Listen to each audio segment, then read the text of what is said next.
Welcome to Get Sleepy, the podcast where we listen, we relax, and we get sleepy. I'm your host, Thomas. Thanks so much for tuning in. Music Arif will be reading tonight's story where we'll pay a visit to the Italian island of Ponza, located to the west of mainland Italy. This small, picturesque island is a popular holiday destination, and many visitors return every summer. The character in tonight's story, Luca, is one of these regular visitors, but although he thinks he's explored every nook and cranny of the island, there's still one magical place left to discover. Let's prepare for our story with a moment of relaxation so we can naturally transition from the wakeful and active frame of mind to a calmer, more restful one. So close your eyes, if you haven't already done so, and just allow your breathing to slow to a pace that feels relaxed and reassuring for you. Music, you may need a little extra help to let go of niggling thoughts playing on your mind. So just try to picture yourself outside on a sunny day, music looking up at the blue sky, watching gentle clouds float by. Music that scene is just like your mind. The ever-present blue sky observes as the clouds move by, just as your mind observes those thoughts that come and go, as if they too were drifting on the breeze.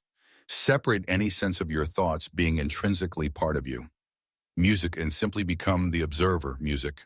Whatever thoughts present themselves, you can just smile and watch as they drift by across that beautiful blue sky. Where we're going tonight, a clear blue sky envelops the scene below, and the warming sunshine caresses your skin, filling you with comfort and ease. Music, so as you continue to relax, allow an image to form in your imagination.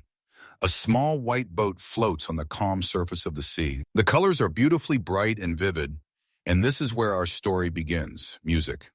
The white boat seems to glow and shine in the strong Mediterranean sunlight. The glittering water shifts between shades of blue and green. There's a man swimming in the water right beside the boat. He's moving so slowly that he hardly seems to be swimming at all. He's just treading water, happy to stay in this particular spot. Music. Then he floats on his back with his eyes closed. He looks deeply relaxed as he drifts on the gentle waves. Music. Another younger man is asleep on the boat, taking a nap in the shade of the awning. Music. Every now and then he stirs slightly, but only for a moment. The calming movements of the water soon lull him back into a deep, dreamy sleep. Boat bobs up and down, gently rocking. One man floats dreamily in the water, while the other sleeps on the boat is suspended. Music. This peaceful moment could last forever. Music. A young man, Luca, had been dreaming of moments like these, sea sunshine and pure relaxation. This was why he came to the Italian island of Ponza. Every summer, it was like a second home whenever he returned there traveling by ferry. He thought about all the people who had made this journey over the centuries. In ancient times, Ponza was a wild, remote paradise. It was also a place of exile for the relatives of some Roman emperors. Music. They were exiled from Rome and sent to live on this distant, hilly island, surrounded by dazzling blue sea. Although it was a beautiful place to live, it was far away from the politics of the Roman Empire and the rest of the world they knew. Music. The first settlers arrived on Ponza in Neolithic times, thousands of years ago. When he was exploring the wilder parts of the island, it seemed to Luca that very little had changed in all that time. As he climbed up rocky trails, wandered through the vineyards, or went on boat trips around the island. It might have been any year in history. Music. The modern world felt very far away during his stays on the island. Luca changed his routines and rhythms. He switched off his phone and forgot about work. He woke up early and often went to bed early too. He was always worn out after a long day of walking, or an afternoon of swimming and sunbathing in the rocky coves. It was a good, healthy kind of tiredness. He would fall asleep the moment he closed his eyes and sleep deeply until the next morning. Music. Occasionally, he would wake up just in time to see the soft pink sky at sunrise. Luca stayed in a house at the top of the hill, with breathtaking views across the island. Music. Sometimes he stayed with friends, and other times he came alone. On this particular trip, he had just spent several days with his friends. It had been a fun but tiring week of boat trips and diving expeditions and delicious seafood dinners. Now his friends had gone, and Luca had the house to himself for the remainder of his trip. Although he missed his friends, in a way he was looking forward to exploring at a more leisurely pace. He was also happy to have a few days without any plans, so he could do whatever he felt like in the moment. Luca never felt lonely here by now. He knew many of the locals' music every morning. As he walked down the steep path that led to the town, He would always encounter at least one or two neighbors who greeted him with a smile.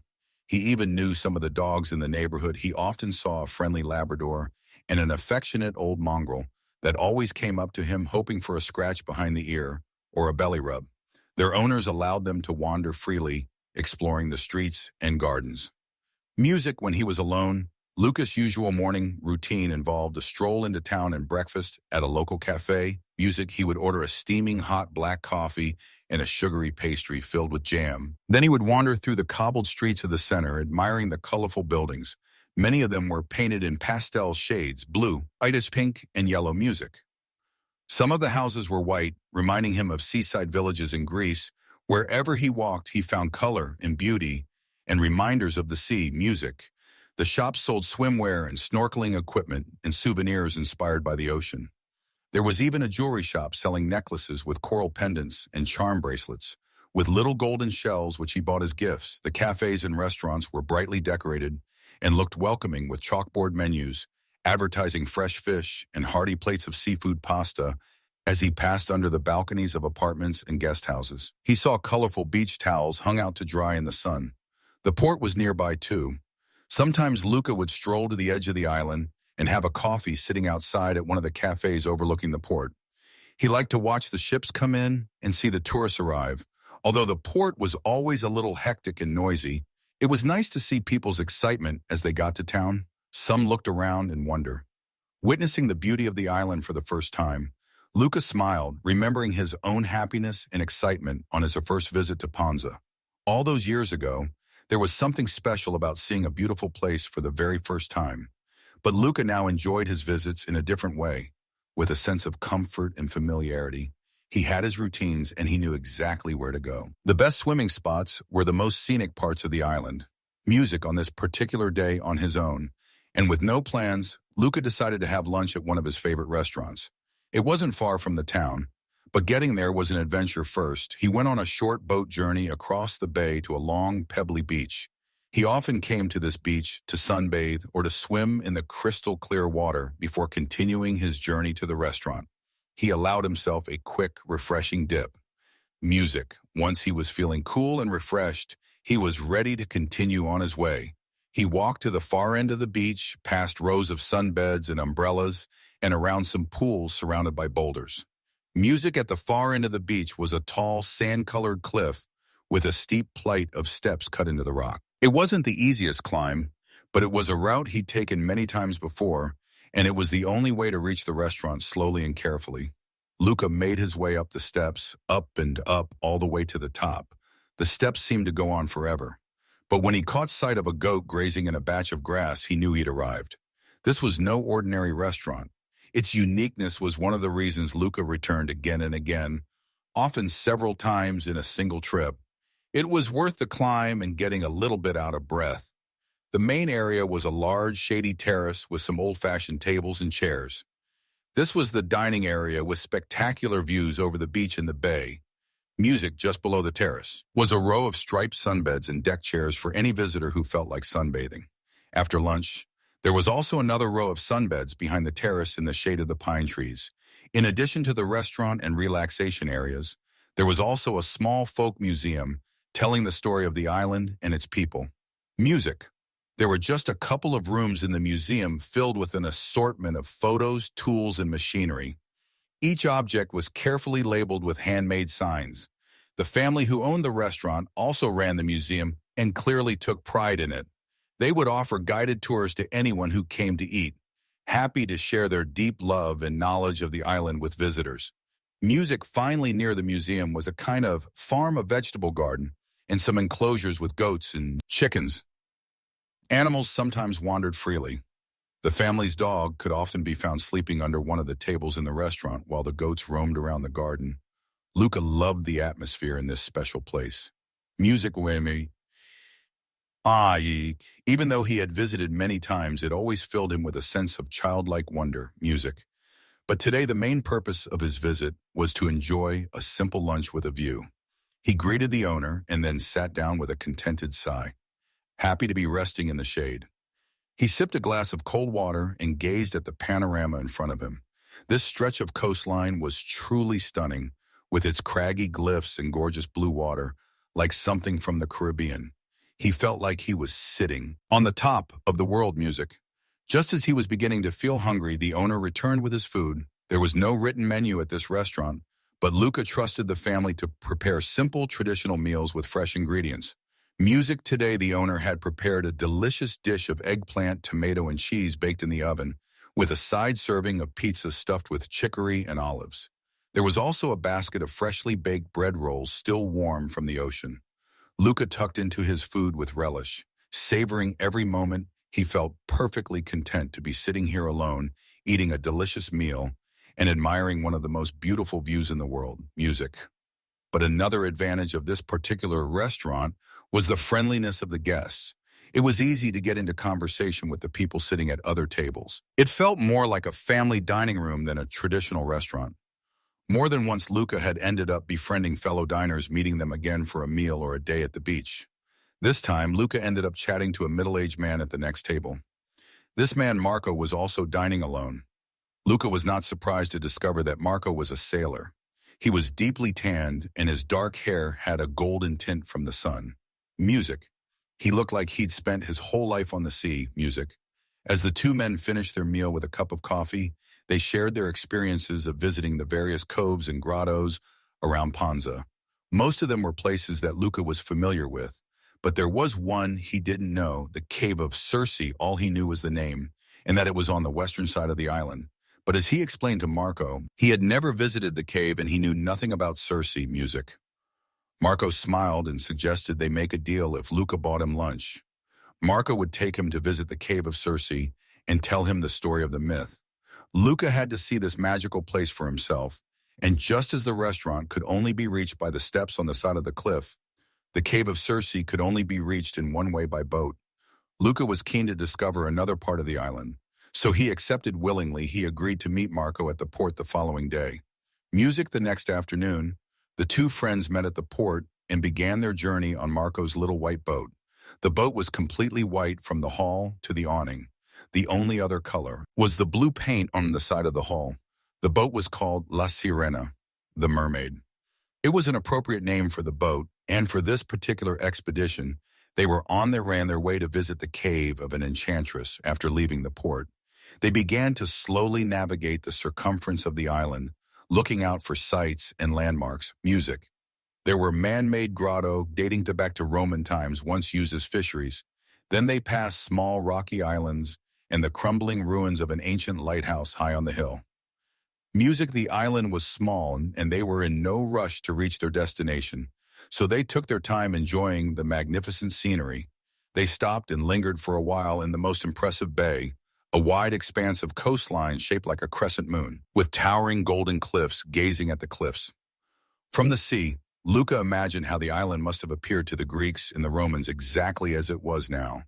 From here, he could see nothing but untouched nature, majestic cliffs rising up around a narrow stretch of sand and a shimmering expanse of turquoise water. Once they were ready to move on, Marco started the boat's engine. He explained that Circes cave was just a little further around the bend. It wasn't quite as spectacular as this bay, but it had a charm of its own. It also had a story. When the boat next stopped, it took a moment for Luca to realize where they were. Music. At first, the cliff seemed to be a solid wall of rock, but then he looked a little closer and saw that there was a wide opening. Above the water, the entrance to Circes cave. The archway was just tall enough for the boat to pass through. Marco gently guided the boat under the archway and into the cave. It was more spacious than Luca had expected. Like a large room, but instead of a floor, there was only blue water, and the high sloping ceiling was made of rock. The shape of the cave reminded Luca of a church. There was also something mystical about the light. The sunlight streamed in through the opening, creating watery reflections on the walls and ceiling. Music. As the boat drifted further into the cave, the magical effects of the light intensified. They were surrounded by gorgeous luminescent shades of blue on all sides. Luca breathed in deeply. The cave had a soothing, calming atmosphere. Perhaps it was the simplicity of the sensations. There were no sounds except for the water gently lapping against the walls of the cave, and all he could see was the rock, and the water time seemed to slow down or even stand still. He felt safe and protected here. But the cave also had a special quality that he couldn't put into words. It felt incredibly ancient and somehow sacred. As he tried to express his feelings to Marco, the sailor smiled and nodded. It was something that everyone felt when they entered the cave. Luca would understand when he heard the story of Circe long ago in the mythical age of the Odyssey. This island was a wild and magical place. It was famous among sailors and travelers as the home of Circe, a beautiful goddess with fiery hair and golden eyes. Music Circe had special talents as an enchantress, using her knowledge of potions and herbs to cast spells. She even enchanted the hero Odysseus and his men. But most of the time, Circe lived a peaceful, solitary life. On the island, she passed her time wandering through the woods and vineyards, searching for new plants and herbs to use in her spells. On these long, dreamy walks in the woods, she was often accompanied by her pets. She had a variety of cats, dogs, birds, and even a pair of tame lions that walked by her side once. Circe had gathered her plants.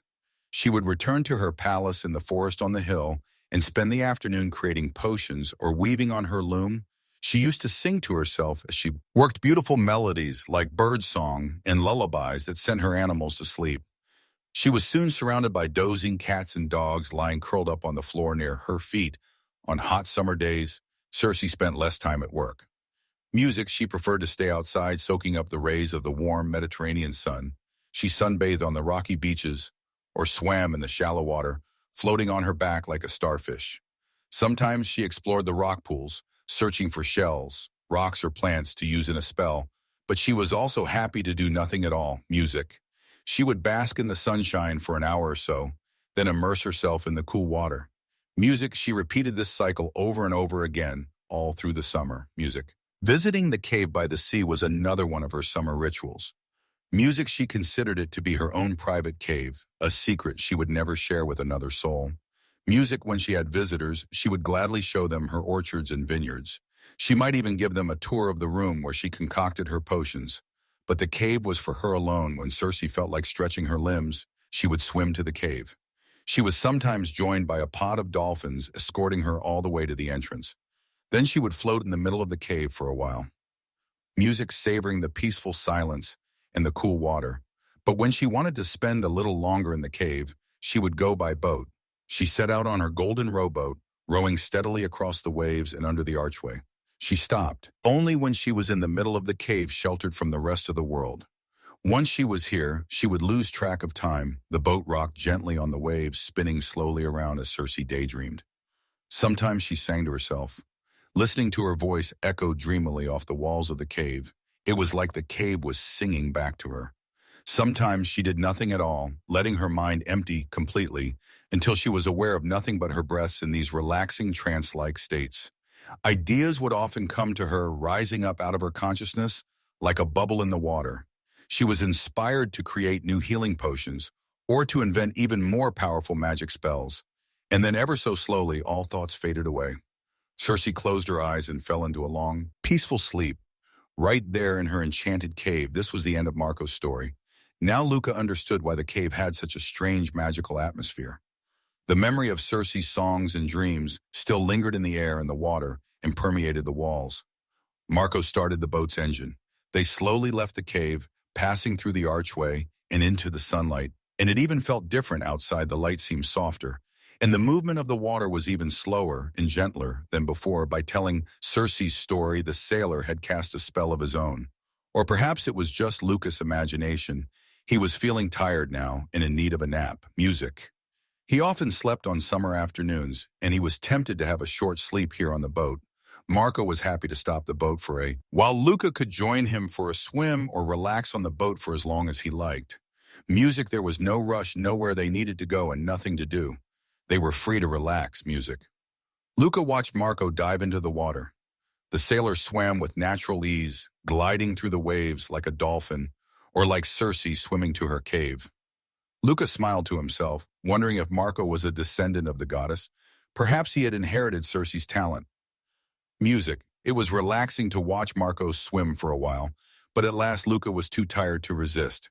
He lay down on a beach towel in the shade of the awning and closed his eyes.